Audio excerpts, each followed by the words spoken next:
अभियांत्रिकी या जीन पुनर्योगज तकनीक का उपयोग पिछले वीडियो में आप लोगों को इसके बारे में डिटेल में बता चुके हैं। इसमें आपको केवल बताना होगा कि इसका क्या उपयोग है। हालांकि इसके बारे में आपको बता चुके हैं, लेकिन ये लॉन्ग क्वेश्चन हर साल लगभग आ रहा है।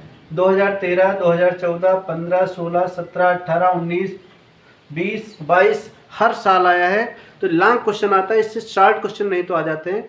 तो इसको आप बहुत आसानी से याद कर सकते हैं। बड़ी खुशी की बात है कि अब तक आप लोगों को लगभग सारे वीडियो हम आपको दे चुके हैं। केवल 2 चैप्टर्स की वीडियो बचे हैं, वो भी आपको बहुत जल्दी 2 दिन में दे देंगे। तो बहुत ध्यान से इसको देखिएगा। अगर आप समझ गए तो बहुत ईजी है, नहीं तो बहुत ही कठिन लगेगा। बहुत आसान है, बता चुके हैं। जीनी अभियांत्रिकी। अब जीनी क्या है? डीएनए में हेरफेर की तकनीक हम बता चुके हैं। जीन में डीएनए में हेरफेर की तकनीक क्या कहलाती है? उसको कहते हैं डीएनए पुनर्योगज तकनीक, डीएनए रिकम्बिनेंट टेक्नोलॉजी, या कहते हैं जीनी अभियांत्रिकी। मतलब किसी जीव में, कोई जीव है, अगर इसमें कोई बाहरी डीएनए डाल दिया जाए, बाहरी डीएनए इसके डीएनए में जोड़ दिया जाए, तो ये तकनीक कहलाती है डीएनए पुनर्योगज तकनीक या जीनी अभियांत्रिकी। और इससे जो जीव बनता है उसको कहते हैं ट्रांसजेनिक जीव या जीएम, जेनेटिकली मॉडिफाइड। तो इससे पारजीनी जंतु भी मिल सकते हैं या पारजीनी फसल भी मिल सकती हैं। तो यहाँ पर कुछ उपयोग देखते हैं। पहला उपयोग है औद्योगिक उपयोग। औद्योगिक उपयोग का मतलब इंडस्ट्री में। आमतौर पे क्या होता है कि बड़े बड़े उद्योग होते हैं, उद्योगों में अगर इसका उपयोग किया जाए तो उसको कहेंगे औद्योगिक उपयोग। जैसे बड़े पैमाने पर विटामिन की हम लोग टैबलेट खाते हैं, तो विटामिन बनाने में भी किसका उपयोग किया जाता है? जीनी अभियांत्रिकी का उपयोग होता है। विटामिन प्रतिजैविक, जिसको एंटीबायोटिक कहा जाता है,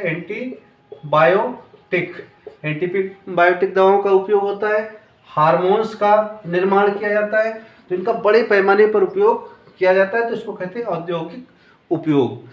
दूसरा उपयोग है चिकित्सीय उपयोग। चिकित्सा मतलब हो गया कि इलाज में क्या उपयोग है। तो जीन चिकित्सा या जीनी चिकित्सा, डीएनए में अगर बदलाव करके किसी जीव में बदलाव कर दिया जाए तो उसको कहते हैं जीनी चिकित्सा, जिसके बारे में हम आपको बता चुके हैं कि 1990 में सबसे पहले 4 साल की बच्ची का इलाज किया गया था। और इसमें कमी क्या था? एडीए का मतलब एडिनोसिन डीएमिनेज, ये एंजाइम का नाम है। इसमें कमी थी, इस एंजाइम की कमी थी, नहीं था एंजाइम, तो इसका इलाज किया गया था। और इसका काम होता है टी लिम्फोसाइट्स को सक्रिय बनाए रखना। तो इसका इलाज किया गया था। सामान्य लिम्फोसाइट्स डाली गई थी, जिससे इसका इलाज हुआ था। तो ये तकनीक जीनी चिकित्सा कहलाती है। तो 4 साल के बच्चे में सबसे पहले किया गया था। इसके अलावा दूसरा उपयोग क्या है जीनी चिकित्सा के अलावा? मानव इंसुलिन बनाने में। इंसुलिन हार्मोन होता है, और इसका काम क्या होता है कि जो हम लोग चीनी खाते हैं, शुगर खाते हैं, शुगर के लेवल को खून में बराबर बनाए रखना, कम ज़्यादा ना होने देना। तो अगर इसकी कमी हो जाती है तो डायबिटीज़ बीमारी हो जाती है। तो ऐसे में लोगों को इंसुलिन का इंजेक्शन भी लेना पड़ता है।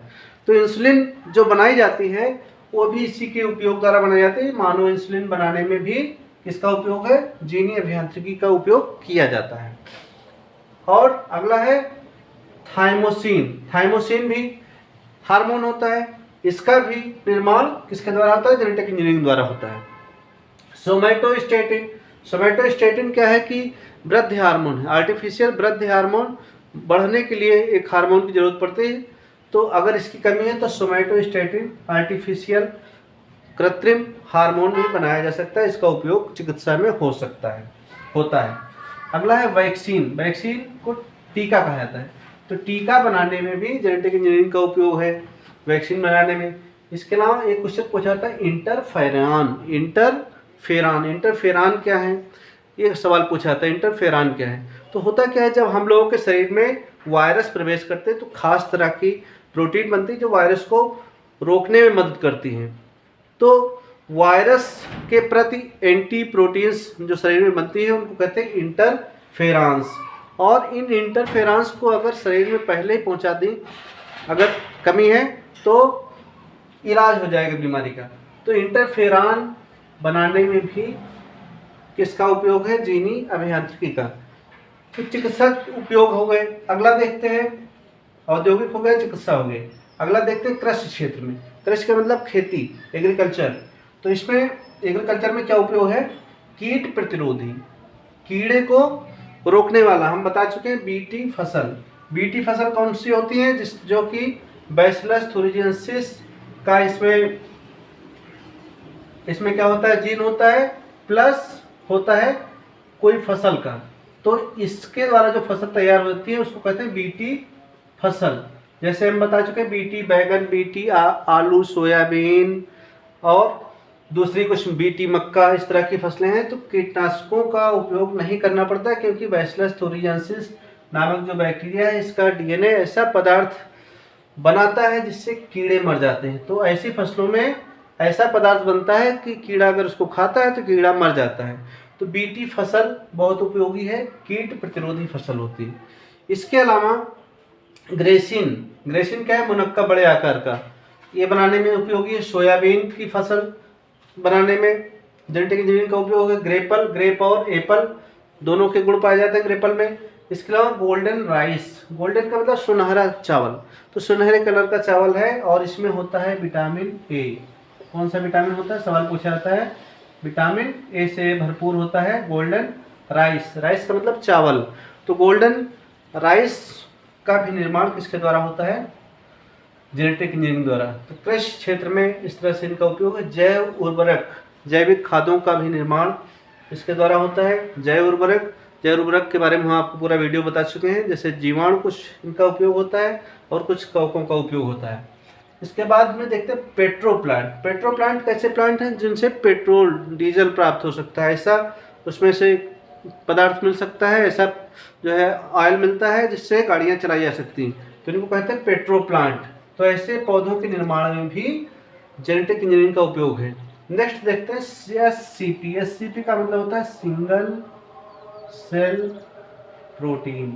तो प्रोटीन बनाने में भी कुछ पौधों का उपयोग किया जाता है, जैसे क्लोरेला और कुछ ऐसे शैवाल होते हैं जिनका उपयोग किया जाता है। तो इसको कहा जाता है सिंगल सेल प्रोटीन। तो स्पाइरुलिना और क्लोरेला का खास तौर से ऐसे शैवाल होते हैं जिनका उपयोग एससीपी में किया जाता है, सिंगल सेल प्रोटीन प्राप्त करने में होता है। अगला देखते हैं मानव जीनोम प्रोजेक्ट। मानव जीनोम प्रोजेक्ट पे भी हम आपको वीडियो दे चुके हैं। तो मानव का जो डीएनए है इसकी पूरी मैपिंग करना, इसका कहाँ कौन सी जीन यहाँ पर उपस्थित है उसको कहते हैं डीएनए सीक्वेंसिंग, जीनोम सीक्वेंसिंग। और जीन मैपिंग का मतलब कितनी बड़ी कौन सी जीन है उसको कहेंगे जीन मैपिंग। तो मानव जीनोम प्रोजेक्ट में भी जीनी अभियांत्रिकी का सबसे बड़ा योगदान रहा है। इसके बाद में डीएनए फिंगर प्रिंटिंग। अब डीएनए फिंगर प्रिंटिंग में क्या होता है कि डीएनए की आरएफएलपी देखी जाती है, कुछ खास जो है उसके खंडों का क्रम देखा जाता है, जिसके द्वारा इसके दो उपयोग होते हैं। एक तो अगर रक्त, बाल, त्वचा की कोशिकाओं से अगर मिल जाती हैं अपराध की जगह पे तो उनका उपयोग करके संदिग्ध अपराधी की पहचान की जा सकती है। दूसरा इसका उपयोग हो सकता है पैतृक विवाद सुलझाने में। मतलब अगर कोई कह रहा है कि हमारा बेटा नहीं है, तो अगर डीएनए का टेस्ट होता है, डीएनए फिंगरप्रिंटिंग होती है, तो पता चल जाता है कि वास्तव में बेटा या बेटी है भी या नहीं है, इनके पिता कौन हैं। तो पिता, अगर कोई संदिग्ध है कि ये पिता हो सकते हैं, तो डीएनए फिंगरप्रिंटिंग द्वारा पता लगाया जा सकता है कि वास्तव में कौन पिता है। जैसे हमने बताया था, नारायण दत्त तिवारी जी का हवाला दिया था, तो इस पर भी हमने वीडियो बनाया है, देख लीजिएगा डिटेल में। नेक्स्ट है प्रदूषण नियंत्रण। अब प्रदूषण बहुत से जो है पॉल्यूशन कई तरह के हैं, और ख़ास तौर से एक बैक्टीरिया होता है स्यूडोमोनास, और इसका उपयोग समुद्र में तेल रिसाव, समुद्र में तेल रिसाव हो जाता है। बड़े बड़े टैंकर आते हैं, उसमें तेल बह जाता है। तो ऐसे में क्या है कि वो तेल प्रदूषण पैदा करता है। तेल की परत समुद्र की सतह पर हो जाती है और समुद्री जीवों को खतरा उत्पन्न हो जाता है, उनकी जान पे आ पड़ती है। ऑक्सीजन नहीं मिल पाती है, समुद्री जीव मरने लगते हैं। तो ऐसे में इस तेल को हटाना जरूरी है। तो इस तेल को नष्ट करता है स्यूडोमोनास जीवाणु और ये तैयार किया जाता है जेनेटिक इंजीनियरिंग के द्वारा। तो इस तरह से ये सवाल आता है कि जेनेटिक इंजीनियरिंग क्या है। तो जेनेटिक इंजीनियरिंग क्या है? एक जीवधारी के डीएनए में दूसरे जीवधारी के डीएनए को जोड़ना, ये डीएनए पुनर्योगज तकनीक या जेनेटिक इंजीनियरिंग कहलाती है। डीएनए के हेरफेर की तकनीक या डीएनए बदलाव की तकनीक भी इसको कहा जाता है। उपयोग क्या है? औद्योगिक उपयोग, विटामिन, प्रतिजैविक, हार्मोन्स, ऐसे पदार्थ बड़े स्तर पे बनाने में, एल्कोहल बनाने में, है ना। तो ऐसे चीज़ों में इसका उपयोग हो सकता है। और चिकित्सीय उपयोग, चिकित्सा में जीन चिकित्सा कि किसी में जीन ही बदल दें, डीएनए ही बदल दें तो उसका गुण बदल जाएगा, उसका अगर खास कोई दिक्कत है तो उसको सॉल्व कर देते हैं। जैसे 1990 में एडीए 4 साल की बच्ची का इलाज हुआ था, तो जीन चिकित्सा हो गई। मानव इंसुलिन, थाइमोसिन, ऐसे जो है हार्मोन्स बनाने में उपयोग होता है। सोमेटोस्टेटिन हार्मोन बनाने में, इसके अलावा वैक्सीन बनाने में, इंटरफेरेंस प्रोटीन बनाने में, इस तरह से चिकित्सीय उपयोग होता है। कृषि क्षेत्र में क्या उपयोग? कीट प्रतिरोधी बीटी फसल बनाने में, गोल्डन राइस विटामिन ए वाली फसल बनाने में, चावल बनाने में, जैव उर्वरक और पेट्रोप्लांट एससीपी, इनमें उपयोग होता है। मानव जीनोम प्रोजेक्ट, मानव के पूरे डीएनए का जो सीक्वेंस है बेस पेयर्स का, वो पूरा कहलाता है। उसको जानने का जो प्रोजेक्ट चला था उसको कहते हैं मानव जीनोम प्रोजेक्ट। तो इसको पूरा करने में जीनी अभियान के जेनेटिक इंजीनियरिंग का उपयोग है। फिर डीएनए फिंगरप्रिंटिंग, जिसमें 2 चीज़ें की जा सकती है, अपराधी की पहचान हो सकती है, पिता की पहचान हो सकती है, और प्रदूषण नियंत्रण में उपयोग हो सकता है। तो इस तरह से कुछ उपयोग हो सकते हैं, इनके बारे में बहुत आसानी से आप डिटेल में बता सकते हैं। तो आपको ये वीडियो अच्छा लगा हो तो इसको लाइक करिए, शेयर करिए ज़्यादा से ज़्यादा, और हमारे चैनल को सब्सक्राइब करिए।